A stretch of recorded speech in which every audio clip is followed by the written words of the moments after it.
Hello మామ, చూస్తున్నారు కదా మన గూడూరులో ఉన్న ఇందూరు పరిస్థితి ఎలా ఉందో. కొంచెం జాగ్రత్తగా ఉండండి.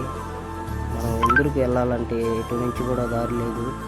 కొంచెం చూసుకొని ఇందూరుకి వెళ్ళాల్సిన వాళ్ళందరూ ఫాస్ట్గా వెళ్ళాలని చెప్పి కోరుకుంటున్నాను.